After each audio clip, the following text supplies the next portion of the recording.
माझी जन्मटेप उत्तरार्ध प्रकरण दुसरे अंदमानात शुद्धी भाग 5. परंतु मुसलमानास ही तंबी मिळाल्याने जरी बरेच कामे झाले तरी खरी अडचण ती पुढेच होती.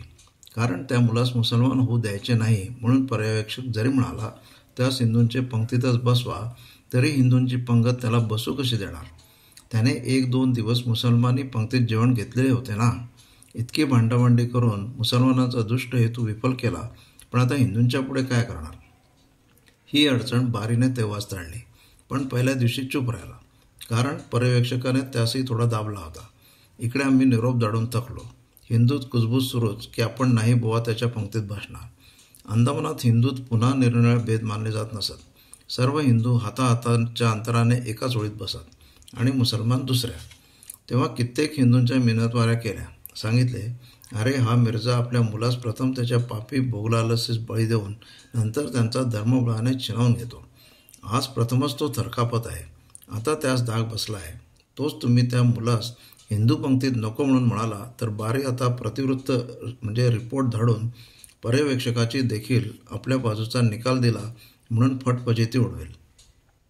हा मिर्झा खान आज कसा नांगी टाकल्यासारखा झाला आहे तो उद्या पुन्हा तुमच्या हिंदूंच्या उरावर नाचू लागेल, असे नाना प्रकारे समजावले. पण ते अडाणी हिंदू ठीक आहे म्हणून स्पष्टपणे म्हणेनात. आमच्या म्हणण्याने समाधान जरी नाही झाले तरी शेवटी एका दोघांस आम्ही अक्षरशः हात जोडल्याने आमच्याविषयी त्यास वाटत असलेल्या पूज्यतेमुळे ते ओशाळले आणि पंक्तीच्या टोकास एक हातावर आम्ही बसावे आणि आमच्या शेजारी त्या मुलाने बसावे इतके त्यांनी मान्य केले. हे सर्व लपून छपून मिर्झा खान आणि बारीचा डोळा चुकवून करायचे. कोण तो त्रास. पण शेवटी तो पोरगा हळूहळू जे काही हिंदू आम्हास मिळाले त्यांच्या शेजारी हिंदू पंक्तीत जाऊन बसू लागला. बारीचा हा डाव तर फसला, परंतु पर्यवेक्षकाने शेवटचा सामान्य निर्णय असा काहीच न दिल्याने मुसलमानांचे प्रयत्न आतून चालूच होते. फरक इतका आणि तो महत्त्वाचा होता झाला की ते आता अगदी धांगडधिंगा घालीत नसे झाले. बीत राहत. पण त्यांचा आमच्याविषयी द्वेष मात्र तीव्रतेचा गेला आणि त्यांच्या धर्मांतरास पूर्वी विरोध तेवढा न करणारा बारीसाहेब आता गुप्तपणे उत्तेजन देऊ लागला. बंदीगृहात मुसलमानास भ्रष्टीकरणाच्या खटपटी करताना मी रोखले ही गोष्ट वसाहतीत सर्वतोमुखी झाली. काही बंदिवान उत्तर हिंदुस्थानातले आर्य समाजीयांची व्याख्याने ऐकलेले होते. त्यातील दोघातिघांनी प्रत्यक्ष साथ देण्यासही आरंभ केला. अंदमानला आम्ही गेलो त्यापूर्वीच काही उत्साही मंडळींनी तेथे एक लहानसा आर्य समाजाचा केंद्र स्थापिलेला होता. पण त्यात प्रचारकार्य वा कोणतीही चळवळ संघटितपणे अंगावर घेण्याची मुळीच शक्ती नव्हती. आणखी शुद्धीविषयी तर अंदमानात काही करणे शक्य आहे याची जाणीव देखील साहजिकपणेच नव्हती. तथापि त्यातील मंडळीस आमचे शुद्धीचे प्रयत्न ऐकून समाधान वाटले आणि हळूहळू त्यांचे सहकार्यही मिळू लागले. ही काही थोडी गोष्ट नव्हे. पुढे तर त्यांच्यातील 1-2 मंडळींनी अंदमानात आम्ही आरंभलेल्या चळवळींचा प्रसार करण्याचे काम वर्णनीय पुढाकार घेतला आणि उत्साहाने कार्य चालवले. त्यात काही स्वतंत्र अधिकारीही होते. देशातून आर्य समाजाची तत्त्वे ऐकून आलेल्या अशाच बंदिवानांपैकी एक हिंदू बंदिवान यावेळेस वसाहतीत शिक्षा खाऊन तुरुंगात पुन्हा बंद करण्यात आला होता. बदमाश दिटाईत हा कोणाही मुसलमान गुंडास हार जाणारा नव्हता. देशातील जन्मठेपेची शिक्षा खाल्ल्यानंतर अंदमानातही या स्वारीने इतकी दांडगाई, बंदीतून पलायने, मारामाऱ्या, अपोविक्री इत्यादी ढंग केले होते की मुसलमान गुंड त्यास वचकत असत. त्याच्याशी मैत्री असलेल्या हिंदू मुलाकडे ते कधीही नीच दृष्टीने पाहाव्यास धजत नसत. कारण त्याच्या परिचित किंवा स्नेहांकित मनुष्यास कोणी त्रास दिला की तो सर्व निषेध गुंडाळून ठेवून त्यास चोपून काढत असे किंवा त्याचे काही बिंग फोडून सत्यानाश करीत असे. या हिंदू बंदिवानाच्या या धीट बदमाशी सुदैवाने मुसलमानी बदमाशांप्रमाणेच स्वधर्माची आणि स्वजातीच्या अभिमानाची थोडी बहुत धार मिळालेली होती. आमच्या शुद्धी प्रयत्नाने मुसलमानांची झालेली मानहानी पाहून त्यास बरे वाटले आणि त्याने आम्हास सहाय्य देण्याचे वचन दिले.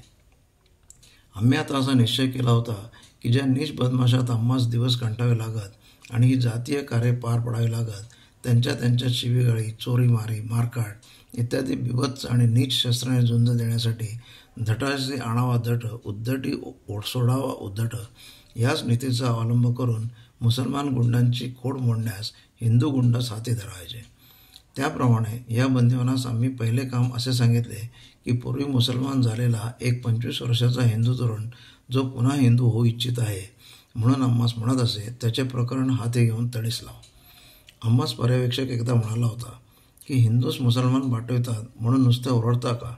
तुम्ही हिंदू का मुसलमानास हिंदू करू शकत नाही? या त्यांच्या आव्हानास आम्हास एकदा उत्तर द्यायचेच होते. वरील जात्याभिमानी हिंदू बंदिवान हाताशी येताच आम्ही अंदमानाच्या तुरुंगातच शुद्धिसंस्कार करून 4-5 वर्षे मुसलमान होऊन राहिलेल्या वरील तरुणास हिंदू धर्माची पुन्हा दीक्षा देण्याचे ठरवले.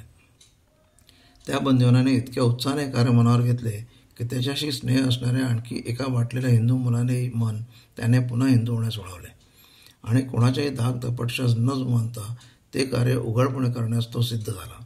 तो जरी अनेक शिक्षा खाल्लेला बदमाश बंदिवान होता तरी राजबंदी नसल्याने एका कारखान्यात 10-20 बंद्यांवर मुकादम म्हणून नेमला गेला होता. आम्ही कोठडीबंद किंवा चाळीत बंद होतो म्हणून त्याचे कारखान्यातच ते अंदमानातील प्रथम शुद्धी कार्य करण्याचे त्यास सांगितले. एका रविवारी सर्व बंदिवान कपडे धुण्याचे धांदीत असता आणि मिर्झा खान मुसलमान अधिकारी यांच्या व्यवस्थेत गुंगून पडले असता इकडे वरील हिंदू मुकादमाने त्या 2 तरुणास एकीकडे नेले.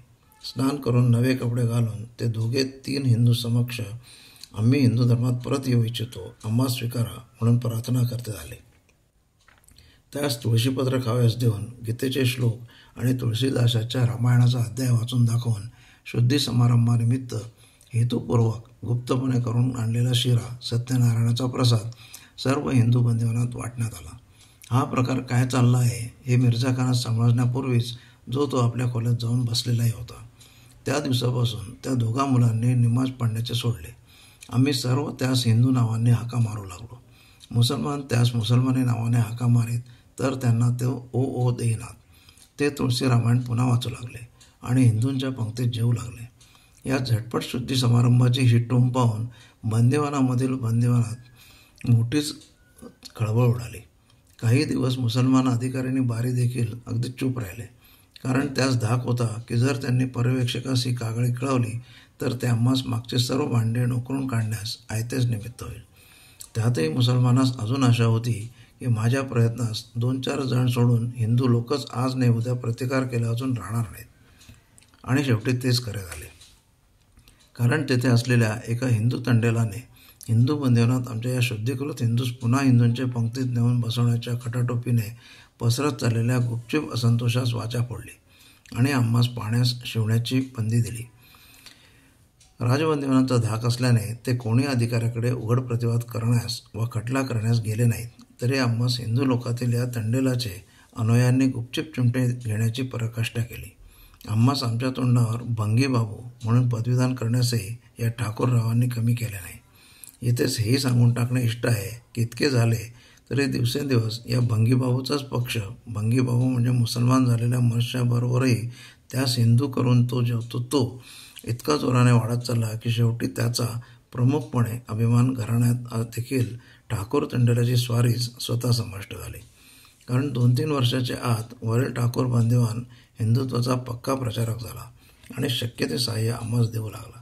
या शुद्धीची बातमी आम्ही आपणहून पर्यवेक्षकांच्या कानावर घातली नाही, कारण जर बारी आम्हास मुसलमानांप्रमाणेच हिंदुत्वाचा प्रचार करण्यास अडथळा न करता वाव देऊ लागला तर आम्ही होऊन नसते भांडण तरी का उपस्थित करा. बारीला वास्तविकपणे हिंदू धर्म गेला काय किंवा मुसलमानी धर्म मेला काय सारखेच होते. त्यास मुसलमानांचा पक्ष आवडतो यासाठीच की ते त्याच्या निर्बंधाविरुद्ध लहरीप्रमाणे वाटेल ते मारपीट करीत आणि राजबंदिवान हिंदू असल्यामुळे मुसलमानास त्यांच्यावर ठेवणे अधिक बिनधोक्याचे असे. आमच्या शुद्धीविरुद्ध उघडपणे आम्हास प्रतिबंध केल्यास पर्यवेक्षकापर्यंत हे प्रकरण जाईल आणि पर्यवेक्षकाने मागे आमच्या म्हणण्याप्रमाणे थोडे बहुत ऐकले असल्यामुळे तो बारीच्याच विरुद्ध जाणार नाही असेही नक्की नव्हते. अशा अनेक अडचणींची आमच्या पहिल्या 2-4 शुद्धीच्या विरुद्ध पर्यवेक्षकांपर्यंत उघड कागाळी फारशी झाली नाही. तोवर आम्ही शुद्धीचा उद्योग एकसारखा चालूच ठेवला. एकदा सिलोनमधील 3-4 सुशिक्षित काही मारामारी आणि अत्याधिक अपराधास्तव दंडित होऊन अंदमानास जन्मठेपावर आले होते. त्यांचा आमच्या राजबंदिवानांशी परिचय होऊन त्यातील 2-3 तर आम्ही अंदमानाच्या मागे वर्णिलेल्या संस्थेचे शपथबद्ध सभासदही करून घेतले. यात एक जण सिलोनमध्ये असतानाच ख्रिस्ती झाला होता. त्यासही येता जाता उपदेश करून हिंदू होण्यास विनंती करण्यात आली. त्यांच्यात जे 2 कर्ते होते त्यास तुरुंगातून सुटताच चांगली लेखकाची जागा वसाहतीत मिळाली होती. तशी जागा आम्ही हर प्रयत्नाने तुलाही देऊ, तू चिंता करू नकोस इत्यादी व्यावहारिक दिशेची चर्चा करता तो शेवटी हिंदू होण्यास तयार झाला. आणि शेवटी आमच्या झटपट शुद्धी संस्कार पद्धतीने त्यासही शुद्ध करून घेण्यात आले. अंदमानच्या तुरुंगात ख्रिश्चनपंथीय लोकांसाठी एक पाद्री केव्हा प्रार्थनेसही. तो जेव्हा पुन्हा आला तेव्हा या शुद्धीकृत सिलोनीने त्यास आपण हिंदू झाल्याचे सांगितले. पाद्री चकित झाला. त्याने ती गोष्ट पर्यवेक्षकाच्या कानावर घातली. पर्यवेक्षकाने चौकशी चालवली. तेव्हा पुन्हा एकदा शुद्धी प्रकरणाची उलाढाल अगदी वरिष्ठ अधिकाऱ्यापर्यंत जाऊन पोचली. हे मात्र ध्यानात ठेवण्यासारखे आहे की तेथील इंग्रजी अधिकाऱ्यांनी एका ख्रिस्तास परत हिंदू केले म्हणून कोणत्याही चिडखोरपणाचे प्रदर्शन केले नाही. केवळ योग्य तीच चौकशी चालवली. याच्याच आगेमागे एका बंगाली हिंदू मुलास पाठवण्याचा कट मुसलमानांनी केल्याचे माझ्या कानावर आले. या मुलावर गांजा पिण्याचे व्यसनापायी किंवा अशाच कसल्या अविचारापायी एका सुरी भोसकल्याने सहसा हत्या केल्याचा आरोप होता. तो 18 वर्षाचा असेल नसेल. तो तुरुंगात येताच मिर्झा खाने पापवासनेस बळी पडून त्यास मुसलमानांच्या हाताखालीच ठेवण्याची व्यवस्था केली गेली होती. नंतर तो त्यांच्यात मोरलासा वाटल्याने त्यास रीतीप्रमाणे मुसलमान करून टाकण्याचा बेत झाला. ही बातमी लागताच मी काळ्या पाण्यावर अशाच अल्पवयात येऊन जवळजवळ 10 वर्षे झालेल्या एका हिंदू तरुण बंदिवानास त्या मुलास त्याच्या हातून फोडण्यास सांगितले. हा तरुण बंदिवानही अंदमानच्या गुंडातील एक पटीचा गुंड होता. त्याच्याजवळ पैसेही खूप असत. त्याने आपल्या मानेत केलेल्या खोपडीतच 10-12 गिन्या सहज बाळगून असावे. तो 4दा धाडस करून वसाहतीतून पळून 4 महिने निबिड अरण्यात दडून बसला होता. आपत्तीने किंवा अज्ञानाने त्या दुष्टांच्या वसाहतीत जिवंत राहण्यासाठी त्याला जरी आपत्धर्मी पापे कमवावी लागत तरी त्याच्या मनावर दुष्टतेची छाया तितकीशी पडली नव्हती. त्याचे मन सत्कर्मपरायण आणि श्रद्धायुक्त असून ज्यावर त्याची श्रद्धा बसे त्याच्यासाठी संकट सोसण्याची प्रामाणिक प्रवृत्ती त्याच्या ठायी असे. ज्या भागात तो बंगाली मुलगा मुसलमानांनी ठेवला होता त्याच भागात या हिंदू तरुणांनी जाऊन राहावे आणि ते सगळे बिंड फोडावे असे ठरले. राजबंदिवानांना जरी या भागातून त्या भागात जाता येत नसे तरी इतर बंदिवानांचा भाग बदलण्याचे काम साधारणतः एका मुंशीच्या हाती असे. त्या मुंशीस वरील हिंदू तरुणाने 2 रुपये देताच त्याने सहज एके दिवशी बंदिवानांची आलटापालट करता करता त्या तरुणास त्या बंगाली मुलाच्या भागात त्याच्या खोली शेजारीच खोलीत राहावयास धाडून दिले. तेथे 8 दिवसातच त्या बंगाली मुलाचा लोभ त्या हिंदू तरुणावर बसला. त्यास थोडासा उच्च प्रतीचा धर्म, देश, जाती इत्यादी गंभीर प्रकृती जागृत करणारा उपदेश करताच त्याने त्यास पाठवण्याचे कसेबसे बेत चालले होते हे कळवले. आणि आपण जरी मनातून मिर्झा खाना अधिक मुसलमानांचा द्वेष करतो तरी त्यांच्या छळाच्या आणि पिढेच्या धाकाने मी त्यास उघड प्रतिकार करू शकणार नाही. तुम्हीच त्यास प्रतिबंध करा असे त्या मुलाने सांगितले. ते निश्चित होताच त्या हिंदू तरुणाने माझ्या विचाराने ज्या दिवशी मुसलमान त्या सेता संस्कार पाठवणार म्हणून कळले होते त्या दिवसापर्यंत चूप राहून त्या सर्वांस आयत्यावेळी पकडून द्यायचे ठरवले. एका रविवारी त्या भागाचा मुसलमानी तंडेल स्वतः त्या मुलाच्या भ्रष्टीकरणासाठी चोरून पुढाकार घेऊन त्या मुलाला इतर बंदिवानांसह खोलीत बंधन न होता बाहेरच राहा म्हणून म्हणाला. नंतर ते 10-5 मुसलमान हौदावर एका आडोशाशी बसून त्या मुलास भडकवण्यासाठी बाहेरून तुरुंगात आणलेला जिलबीचा पुडा सोडून बसले आणि त्यास आपल्या हातचे पाणी आणि ते खाणे खाविण्याची आणि नंतर स्वतःही जिलबीवर हात मारण्याची सगळी सिद्धता झाल्यावर त्यापैकी एक जण तो भोजन समारंभ सुरू करण्याचे निमित्त त्या मुलास समजावून सांगत त्यास मुसलमानी कलमाही पडावू लागला. जर तू मुसलमान झाला नाहीस तर तुला आम्ही आजपर्यंत दिलेल्या आरामाचा काही उपयोग न केल्याने तू कृतज्ञ झालास असे आम्ही समजू आणि तुला कष्टकारक कामे कराव्यास लावू असा धाकही त्यास मधून मधून दाखवण्यात येत होता. हा दाखवीत कलमा पडण्याचा समारंभ आडोशात चालला आहे तोच एकाएकी तुरुंगातील एक गोरा अधिकारी घेऊन तो हिंदू तरुण अकस्मात त्या चांडाळ चौकटीच्या पुढे दत्त म्हणून उभा राहिला. कारण सकाळी मुसलमान तंडेल इकडे व्यग्र झाला आहे असे पाहून तो गुपचूप त्या भागातून बाहेर गेला. त्याच्या पैशाचे ऑर्डर इत्यादी सर्व लोक मेंदे असल्याने त्यास कोणी फारसे अटकवित नसत. त्याने भागातून बाहेर पडताच नीट कारागृहाच्या कार्यालयात जाऊन तेथे उपस्थित असलेल्या एका गोऱ्या दुय्यम अधिकाऱ्यास आपण एक चोरी पकडून देणार आहोत अशी बातमी दिली. तो गोरा अधिकारी अर्थातच त्याचबरोबर त्या अस्पष्ट बातमीची चौकशी करण्यास निघाला.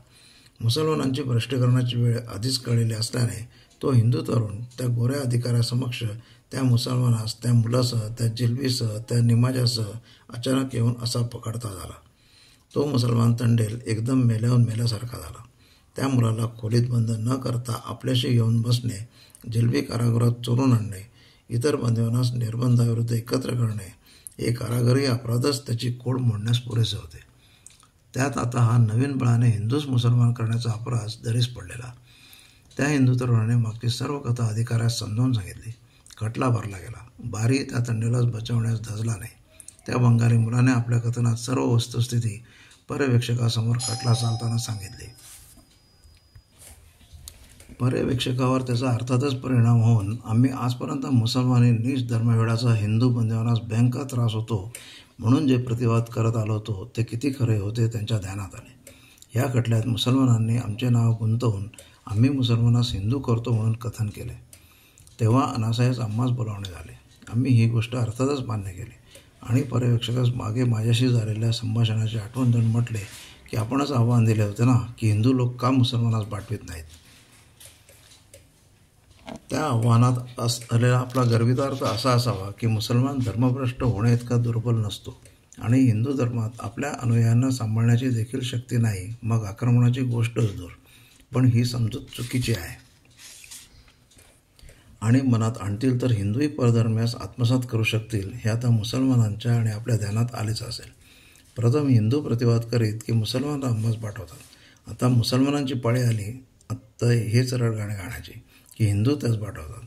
तुरुंगात हा गोंधळ बंद करणे असेल तर त्यास एकच उपाय की सरकारी रीतीने तरी कोणाही बंदिवानास धर्मांतर करण्याची परवानगी देता येणार नाही आणि तसे धर्मांतर नावे बदलून किंवा विधर्मी पंक्तीत जेवण जेवून सरकार मानणार नाही. पर्यवेक्षकाने कमिशनरच्या संमतीने यानंतर थोड्याच दिवसात वरील आशयाची आज्ञा बंदीपाल बारी यास सोडली आणि कारागारात कोणाही हिंदूस उघडपणे वाटून मुसलमान म्हणून मुसलमानांच्या पंक्तीत बसवण्याची किंवा धर्मांतर कर अशी चर्चा देखील करण्याची मनाई आली. ही आज्ञा आल्याने मुसलमानांच्या कारागृहातील धंदाच बुडाला. हिंदूंनी तो धंदा कधी काढलाच नव्हता. कारागृहापुरती तरी मुसलमानी धर्मवेडाची नाडी ढिली पडली. आता इथेच थांबतो.